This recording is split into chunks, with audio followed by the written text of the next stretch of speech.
semuanya sesuai dengan arahan Pak Tri, kita mulai proses praktiknya. Kita mulai dari kasus 1, sebagai coach-nya itu Ibu Tristia, sebagai coaching-nya Ibu Nopi, dan sebagai pengamatnya Ibu Martina. Ya, silakan untuk dilaksanakan.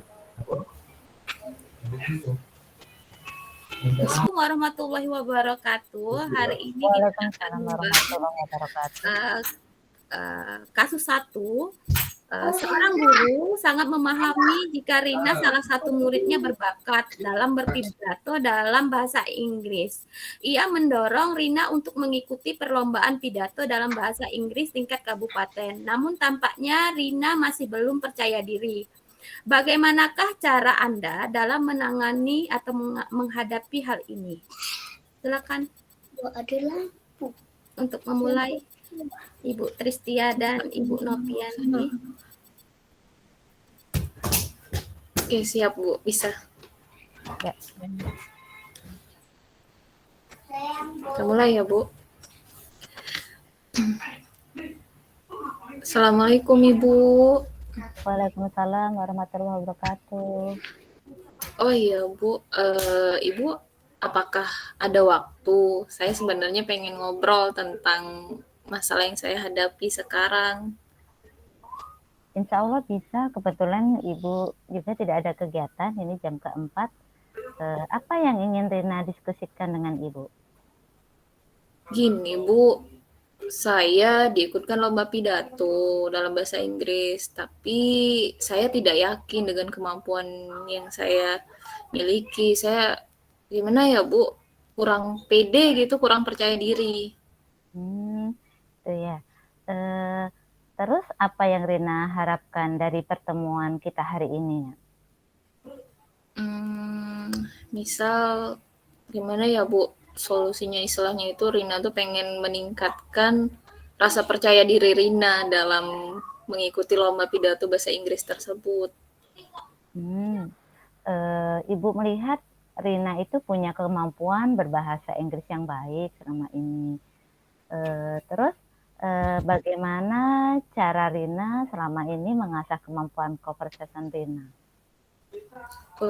Biasanya Rina itu yang pertama itu Rina sering mendengarkan lagu bahasa Inggris, kemudian sering dari lagu tersebut sambil dengar lagu, biasanya listening juga istilahnya juga ikut mengucapkan seperti itu Bu.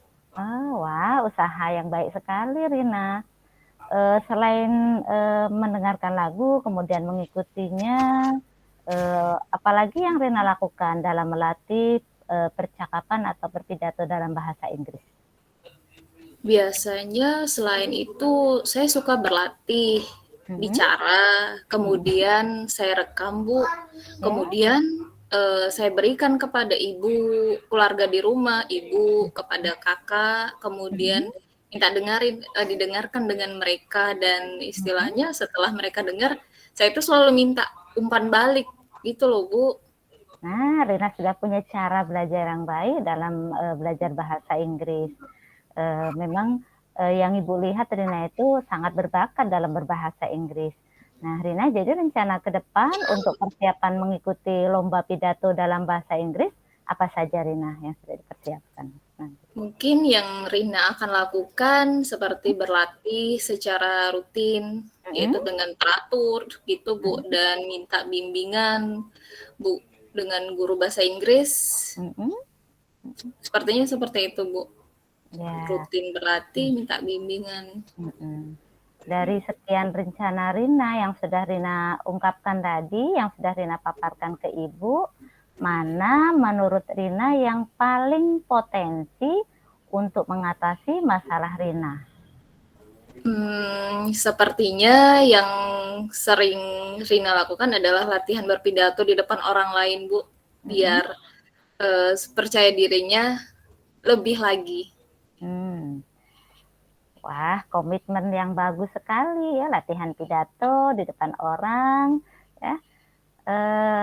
Kalau menurut Rina, siapa dan apa yang dapat membantu Rina dalam menjaga komitmen Rina untuk latihan? Sepertinya kakak saya, Bu, karena kebetulan beliau juga fasih berbahasa Inggris. Jadi menurut saya yang bisa menjadi ini itu kakak. Alhamdulillah ya. Jadi Rina sangat terbantu dengan keberadaan kakaknya yang fasih berbahasa Inggris. Baik Rina, ide yang bagus.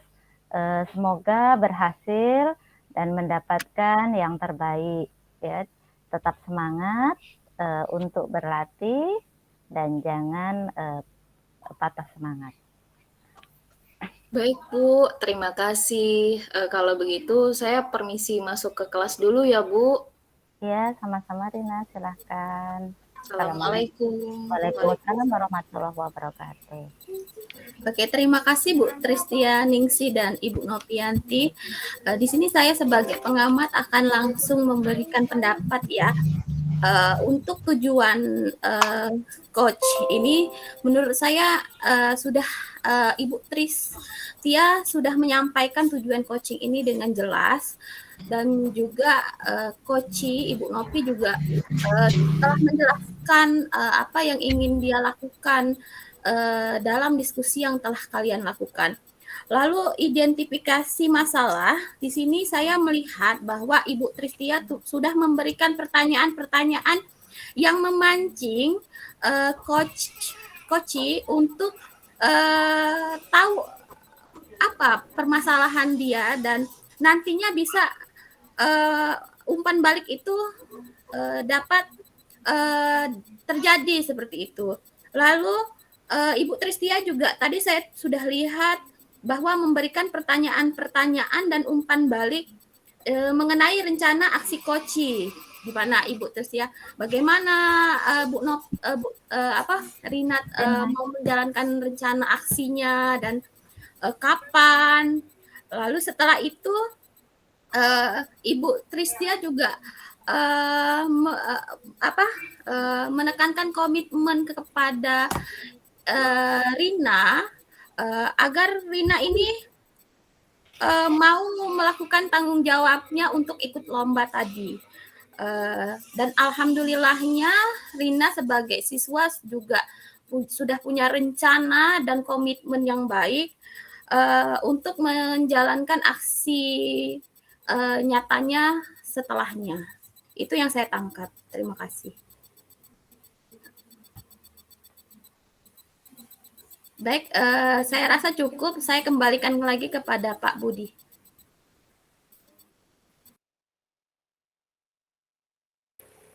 Ya, terima kasih Bu Martina, Bu Nopi, dan Bu Tristia.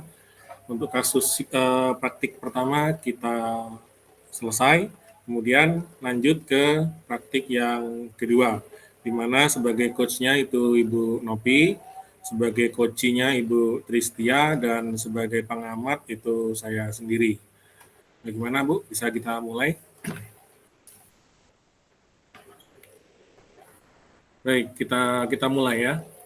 Kasusnya adalah seorang murid bercerita jika dia merasa diperlakukan tidak adil oleh seorang guru. Guru tersebut membuka les privat dan sebagian besar murid di kelas mengikuti les privat tersebut, kecuali murid tersebut. Murid tersebut merasa tidak nyaman ketika guru sering menyindir murid yang tidak mau ikut les privatnya. Bahkan, murid tersebut juga merasa bahwa nilai yang diberikan pun tidak adil. Para murid yang mengikuti les guru tersebut mendapatkan nilai yang lebih baik dari murid tersebut. Bagaimana cara Anda menanggapi hal ini? Silakan, Bu Tristia. Kita mulai ya. Saya kecil. Assalamualaikum Ibu. Iya, waalaikumsalam. Oh iya. Permisi Bu, apa Ibu tadi memanggil saya Bu? Iya benar Tia, Ibu tuh pengen ngobrol sebenarnya, tapi agak sedikit lama dengan Tia, nggak apa-apa? Iya Bu, tidak apa-apa Bu, kebetulan kami sedang istirahat, ada waktu kurang lebih 15 menit Ibu. Oke, boleh Ibu bertanya, akhir-akhir ini Ibu sering memperhatikan Tia itu sering melamun loh nak di kelas. Apa ada masalah yang sedang Tia pikirkan? Iya Ibu, akhir-akhir ini saya selalu kurang fokus dalam belajar.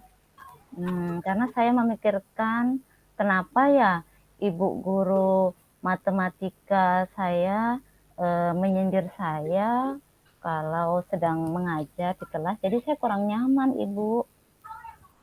Oh, seperti itu. Menyindir. Coba Tia cerita yang lebih jelas sampai kok Tia bisa berpikiran seperti itu. Iya Bu, jadi gini, kalau di kelas beliau selalu berbicara pada teman-teman sekelas sambil matanya tertuju pada saya gitu Bu, bilangnya seperti ini. Kalau matematika itu sangat penting untuk melatih keterampilan kita, baik dalam kehidupan sehari-hari maupun untuk mengerjakan soal. Jadi kalau yang tidak ikut les matematika akan rugi karena tidak kurang memahami dalam mengerjakan soal dan juga mungkin kemampuan matematikanya juga kurang baik, begitu kata ibu itu Bu. Jadi gimana? Lalu bagaimana menurut pendapat Tia? Sebenarnya sih benar sih Bu yang dikatakan ibu itu, bahwasanya memang ikut les privat matematika itu penting buat saya, terutama untuk meningkatkan kemampuan saya yang memang kurang Ibu. Lalu kenapa Tia tidak datang pada les tersebut? Iya Bu, soalnya saya merasa datang pun tidak ada gunanya. Soalnya ibu itu selalu memberikan nilai yang jelek pada saya Bu. Mungkin ibu itu nggak suka sama saya ya Bu ya. Jadi menurut kamu pembicaraan kita kali ini sebenarnya bertujuan untuk apa? Pengennya Bu, setelah saya berdiskusi dengan ibu ini, saya punya solusi bagaimana saya bisa mengikuti pembelajaran matematika dan tentu nilai saya akan lebih baik Bu dari sekarang. Tapi saya belum tahu Bu caranya bagaimana. Nah, kalau seperti itu, coba Tia ceritakan apa saja yang membuat hambatan Tia itu untuk tidak bisa datang ke les matematikanya.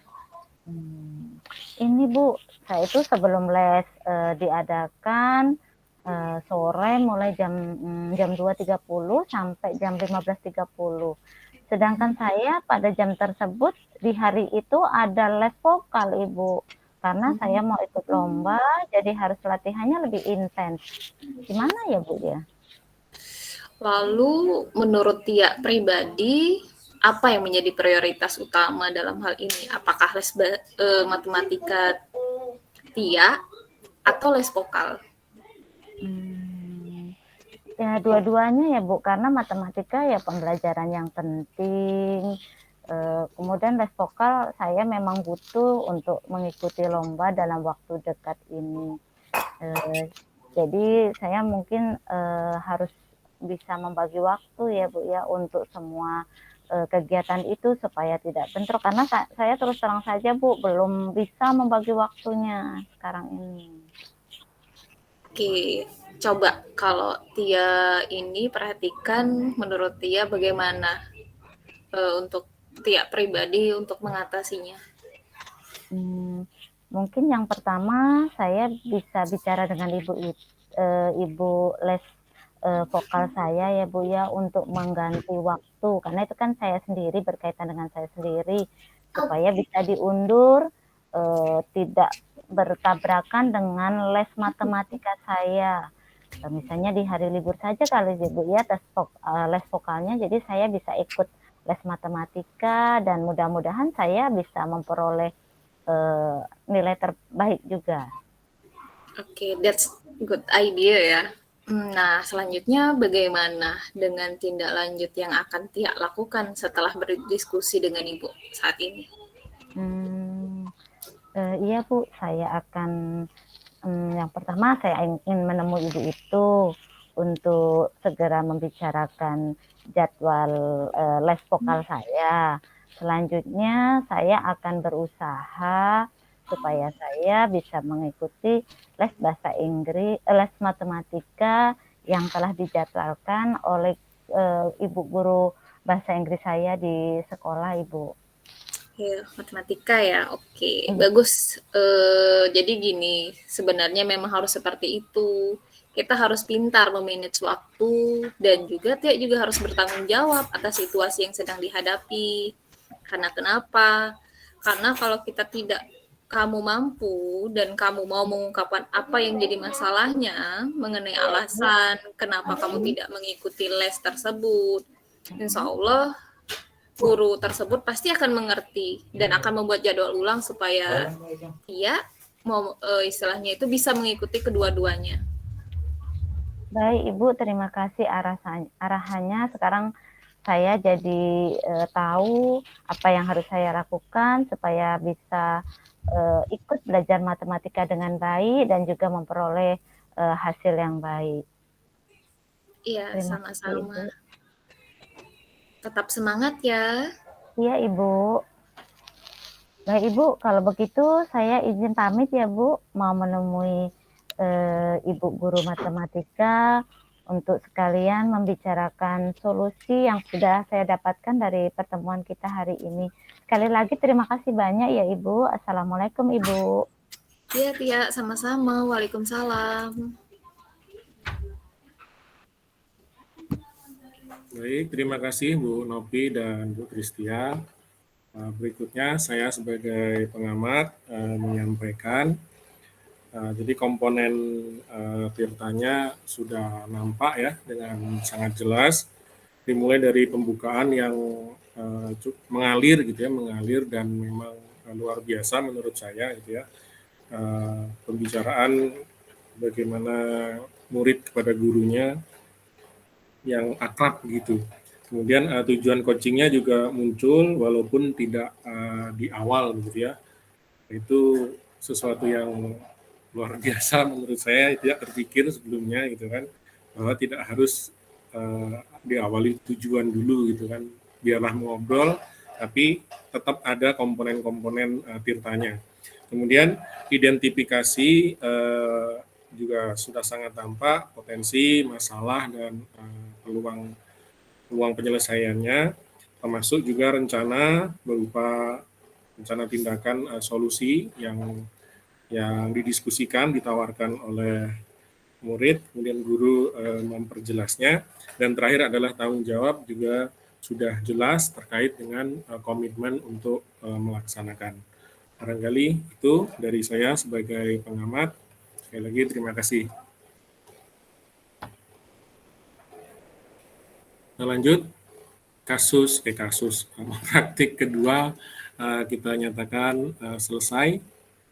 Kita lanjutkan ke praktik yang ketiga. Sebagai coachnya Ibu Martina, kemudian sebagai coachingnya saya sendiri, kemudian sebagai pengamat Ibu Tristia.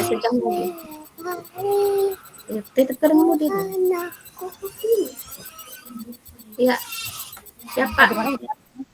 Ya, siap. Kita mulai, silakan Bu Tristia. Ya, untuk kasus 3 ini, rekan Anda bercerita jika dia baru saja mendapatkan teguran dari kepala sekolah yang menerima laporan dari pengawas sekolah yang melakukan supervisi saat dia mengajar. Pengawas sekolah melakukan supervisi tanpa keberatan ketika rekan Anda mengajar tanpa buku teks. Rekan Anda mengajar dengan memanfaatkan sumber-sumber belajar lainnya. Ketika diingatkan pengawas tersebut, rekan Anda menyampaikan jika ia tetap mengacu pada kurikulum walaupun tidak menggunakan buku teks. Pengawas tersebut tampaknya tersinggung dan memberikan laporan tentang hal itu kepada kepala sekolah. Bagaimana Anda menyikapinya? Silakan Ibu Martina sebagai coach dan Pak Budi sebagai coach. Assalamualaikum, selamat pagi Bu Martina. Waalaikumsalam. Selamat pagi Pak Budi. Apa kabar? Alhamdulillah baik. Gimana Bu, sehat? Sehat Pak. Bapak apa kabar? Sehat? Alhamdulillah. Sebenarnya agak suram Bu saya Bu. Oh, Ibu ada ada jam apa ngajar Pak? tidak? Saya lagi kosong ini Pak. Gimana kalau kita duduk di kursi biar agak Iya, iya. lebih santai kan? Oke. Ya, yuk terima kasih Bu. Saya agak suram ini. Oke, boleh. Jadi begini Bu. Saya tadi kan mengajar, terus Ya. disupervisi oleh pengawas begitu kan. Kemudian Pengawas pembina kita ya Pak? iya pengawas pembina kita yang Bapak yang 2 tahun lagi pensiun itu loh Bu. Oh iya. Eh, Pak Ya, Andi ya sudah. Pak ya? Iya. Oke. Sudah disupervisi itu kan saya merasa pembelajaran yang saya lakukan itu sudah baik begitu kan. Iya. Kemudian dapat komentar dari beliau bahwa katanya saya tidak menggunakan buku teks. Saya kan menyesuaikan kondisi belajar murid kan Bu ya. Iya. Udah ada yang seneng pakai video, ada yang pakai PowerPoint, ada yang pakai artikel ya. Jadi saya putuskan hari itu nggak usah lah bawa buku teks gitu kan. Tapi ternyata beliau tersinggung malahan. Dan kayaknya sudah sampai ke Bapak Kepala Sekolah dan saya tadi ditegur gitu kan. Jadi kan saya Ditegur secara gimana gitu. langsung Pak? Iya, ditegur oleh Bapak Kepala Sekolah tadi waktu saya keluar gitu kan, nggak berapa lama dipanggil gitu kan, ditegur sih, ya kan nggak enak gitu Bu. Boleh saya tahu Pak, Bapak mengajar tanpa buku ini, apakah sudah sesuai dengan kurikulum Pak? Sudah dong Bu, jadi sebelumnya kan sudah saya buat sampai RRP rancangan pembelajarannya, sampai di penilaiannya juga sudah saya perhatikan rambu-rambu di kurikulum kan. Hari ini pelaksanaannya dan memang karena itu tadi saya tidak membawa buku teks gitu. Sudah Bapak jelaskan ke pengawas tersebut Pak? Iya, saya sudah berusaha menjelaskan begitu kan bahwa pembelajaran paradigma baru ini kita memfasilitasi kebutuhan murid begitu kan, berdiferensiasi sesuai dengan apa yang mereka senangi gitu kan medianya. Tapi kata beliau malah marah gitu kan, malah bilang kamu ngajari saya begitu Bu. Oke. Kalau pendapat saya pribadi sih saya setuju sekali. Bapak sudah bagus sekali, sudah bisa menerapkan paradigma baru dalam pengajaran anak. Karena kan memang sekarang harus sesuai dengan zaman ya Pak ya. Tapi ngomong-ngomong nih Pak, Bapak apa sih Pak yang diharapkan dari diskusi kita ini Pak? Sebenarnya yang pertama saya tuh pengen berdiskusi solusi Bu. Saya tuh punya rencana nanti mau menghadap lagi begitu ke Bapak Kepala Sekolah. Saya ingin klarifikasi gitu, ingin menjelaskan kejadiannya begitu kan biar jelas dan tidak salah paham. Menurut Ibu bagaimana kalau saya lakukan itu? Menurut saya itu sudah bagus, Pak. Kan Bapak di sini kan mengharapkan menemukan solusi. Kira-kira Bapak sudah ada rencana, Pak? Apa misalnya yang mau Bapak sampaikan kepada kepala sekolah sehingga kepala sekolah itu mengerti dengan permasalahan ini? Mungkin saya berencana karena besok ada rapat kita ya, mungkin lusa saya baru menghadap. Itu rencananya ya saya ceritakan dahulu kenapa saya pembelajaran paradigma baru ini gitu kan. Pelajaran berdiferensiasi ini saya ajak beliau diskusi dulu gitu kan. Baru kemudian saya masuk ke masalah buku teks ketika supervisi pembelajaran itu.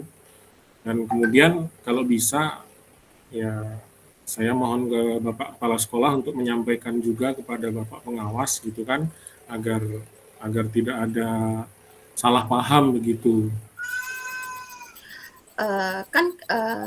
Biar tidak terjadi kesalahpahaman kepada para sekolah, apakah Bapak sudah mempersiapkan bahan ajar dulu untuk pengajaran tersebut, Pak, untuk siswa sebelum Bapak memutuskan untuk tidak menggunakan buku teks? Kira-kira Bapak mengajarnya seperti apa, Pak? Oh, sudah saya siapkan, Bu. Jadi saya membuat bahan ajarnya kan materinya tentang asam basa, Bu, ya. Jadi saya buat tiga bentuk gitu kan.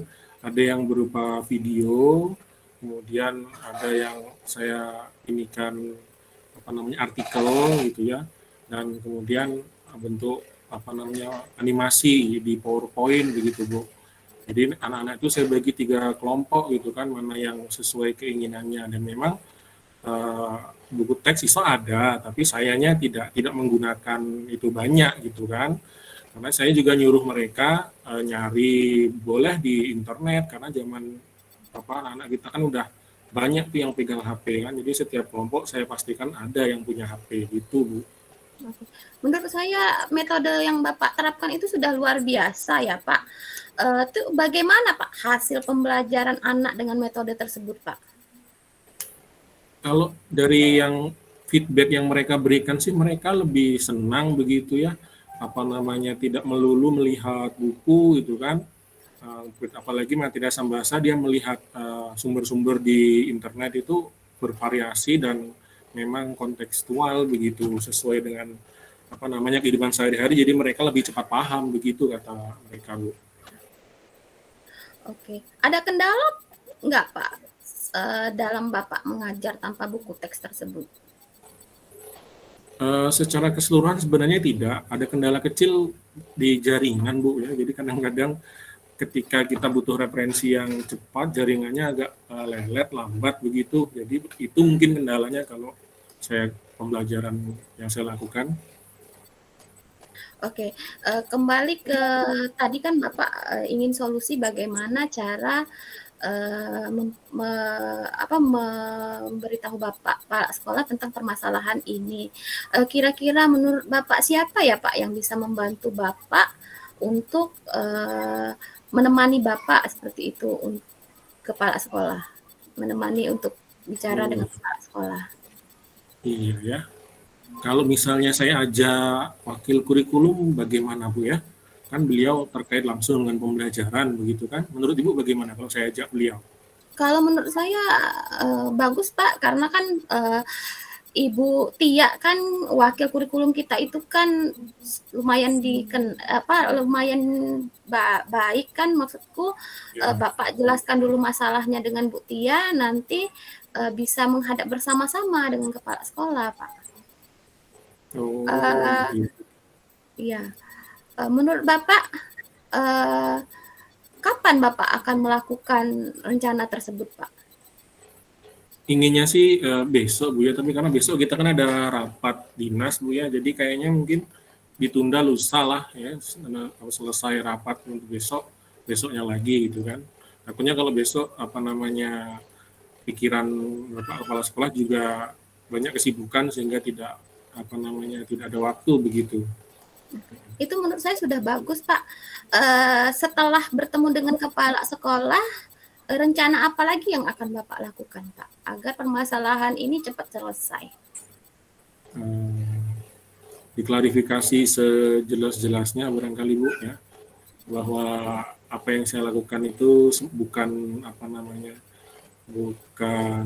bukan berniat lain, tetapi semata-mata untuk memenuhi kebutuhan peserta didik kita. Itu sebenarnya, Bu. Apa ukuran keberhasilan rencana Bapak tersebut?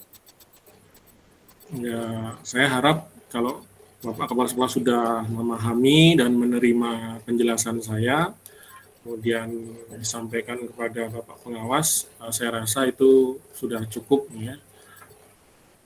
Ya semangat ya Pak ya, karena saya tahu kalau Pak Budi ini kan guru yang aktif dan termasuk guru yang idola di sekolah kita. Jadi harus tetap semangat, tetap menginspirasi. Ibu bisa aja, Ibu juga kok. Iya, saya kan belajar dari Pak Budi. Oke, kita terus ya Pak. Diskusi ini menarik loh Pak. Jadi apa Pak komitmen Bapak terhadap rencana aksi tadi Pak? Ya, saya juga berterima kasih Bu dari solusi yang sudah matang tadi, harus segera saya jalankan supaya hasilnya maksimal dan sesuai yang diharapkan. Ya. Oke,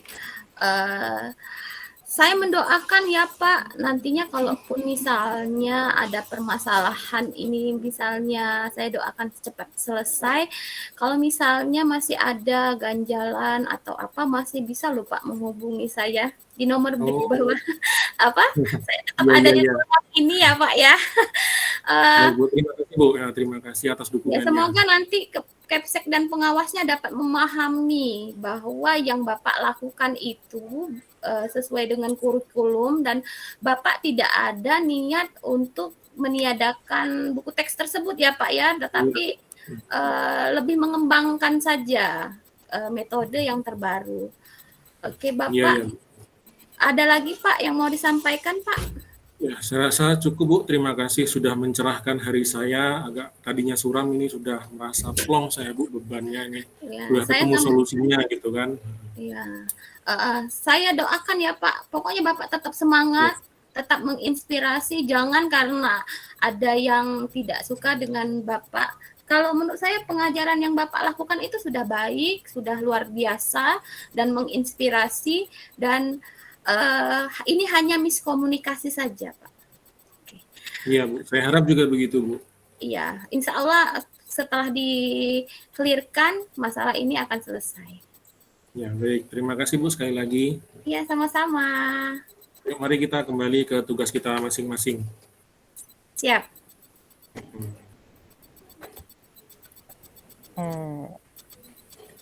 Baik, tadi sudah diadakan praktek coaching berkaitan dengan kasus 3. Yang saya amati dari praktek coaching hari ini, sesi 3 ini,